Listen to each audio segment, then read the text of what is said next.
ന്യായാധിപന്മാരുടെ പുസ്തകത്തിൽ നിന്നുള്ള വായന. അധ്യായം 5. ദെബോറയുടെ കീർത്തനം.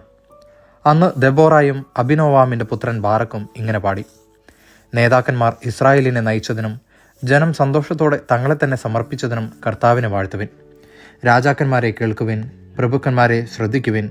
കർത്താവിന് ഞാൻ കീർത്തനം പാടും. ഇസ്രായേലിൻ്റെ ദൈവമായ കർത്താവിനെ ഞാൻ പാടിപ്പുകഴ്ത്തും. കർത്താവെ, അങ്ങ് സെയറിൽ നിന്ന് പുറപ്പെട്ടപ്പോൾ, ഏതോം പ്രദേശത്തു നിന്ന് മുമ്പോട്ട് നീങ്ങിയപ്പോൾ ഭൂമി കുലുങ്ങി. ആകാശമേഘങ്ങൾ ജലം വർഷിച്ചു. പർവ്വതങ്ങൾ കർത്തൃസന്നിധിയിൽ വിറപൂണ്ടു.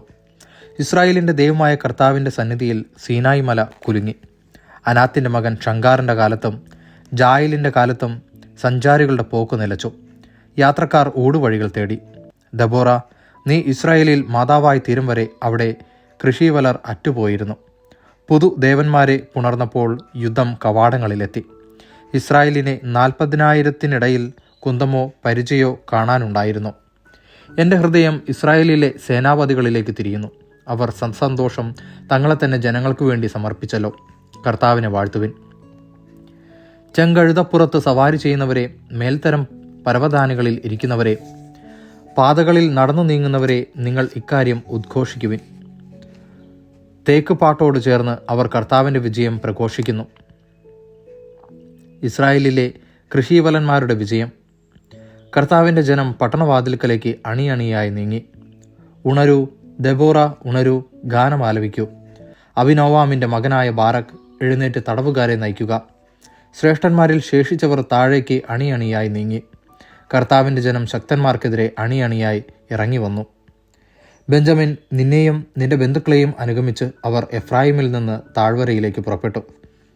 മാഖീറിൽ നിന്ന് സേനാപതികളും സെബുലൂണിൽ നിന്ന് സൈന്യാധിപൻ്റെ ദണ്ഡു വഹിച്ചവരും താഴേക്ക് അണിയായി നീങ്ങി. ഇസാക്കറിൻ്റെ പ്രഭുക്കന്മാർ ദെബോറായുടെ കൂടെ വന്നു. ഇസാക്കർ ബാറക്കിനോട് വിശ്വസ്തനായിരുന്നു. അവൻ്റെ കാലടികളെ പിന്തുടർന്ന് അവർ താഴ്വരയിലേക്ക് ഇരമ്പിപ്പാഞ്ഞു. റൂബൻ ഭവനങ്ങളിൽ ആഴത്തിൽ ഹൃദയ പരിശോധന നടന്നു. ആട്ടിൻപറ്റങ്ങളുടെ ഇടയിൽ അവയ്ക്കുള്ള കുഴൽവിളി കേൾക്കാൻ നിങ്ങൾ തങ്ങിയതെന്ത്? റൂബൻ ഭവനങ്ങളിൽ ആഴത്തിൽ ഹൃദയ പരിശോധന നടന്നു. ഗിലെയാദ് ജോർദാനപ്പുറം തങ്ങി. ദാൻ കപ്പലുകളോടൊപ്പം വസിച്ചതെന്തുകൊണ്ട്? ആഷേർ കടൽ തീരത്ത് നിശ്ചലനായിരുന്നു. തുറമുഖങ്ങളിൽ താമസമുറപ്പിച്ചു. സ്വന്തം ജീവനെ മരണത്തിനേൽപ്പിച്ച ജനമാണ് സെബുലോൺ. യുദ്ധകളത്തിൽ നഫ്താലിയും മരണം വരിച്ചു. രാജാക്കന്മാർ വന്ന് യുദ്ധം ചെയ്തു. തനാക്കിൽ മെഗിദ്ദോ ജലാശയത്തിനരികെ കാനാൻ രാജാക്കന്മാർ പ്രത്യാക്രമണം നടത്തി. അവർക്ക് കൊള്ളയടിക്കാൻ വെള്ളി കിട്ടിയില്ല. ആകാശത്തിൽ നക്ഷത്രങ്ങൾ യുദ്ധം ചെയ്തു. സഞ്ചാരപഥങ്ങളിൽ നിന്നുകൊണ്ട് അവർ സിസേറയ്ക്കെതിരെ പൊരുതി. കിഷോൻ പ്രവാഹം അവരെ ഒഴുക്കിക്കളഞ്ഞു. കുതിച്ചു മുന്നേറുന്ന കിഷോൻ പ്രവാഹം. എൻ്റെ ആത്മാവെ, ശക്തിയോടെ മുന്നേറുക. അപ്പോൾ കുതിരക്കുളമ്പുകൾ ഉറക്കെ പതിച്ചു. അവ കുതിച്ചു കുതിച്ചു പാഞ്ഞു. മെറോസിനെ ശപിക്കുക. കർത്താവിൻ്റെ ദൂതൻ പറയുന്നു, അതിലെ നിവാസികളെ കഠിനമായി ശപിക്കുക. എന്തെന്നാൽ അവർ കർത്താവിൻ്റെ സഹായത്തിന് വന്നില്ല. ശക്തന്മാർക്കെതിരെ കർത്താവിനെ തുണയ്ക്കാൻ അവർ അണിനിരന്നില്ല. കേന്യനായ ഹേബേറിൻ്റെ ഭാര്യ ജായേലാകട്ടെ കൂടാരവാസികളിൽ ഏറ്റവും ധന്യ. അവൻ വെള്ളം ചോദിച്ചു, അവൾ പാൽ കൊടുത്തു. രാജകീയ താലത്തിൽ കട്ടത്തൈരും കൊണ്ടുവന്നു.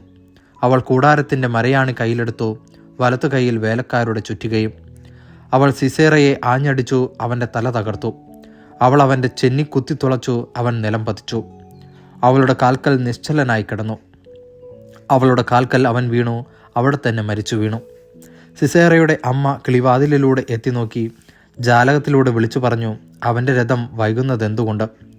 രഥക്കുതിരകളുടെ കുളമ്പടി വൈകുന്നതെന്തുകൊണ്ട്?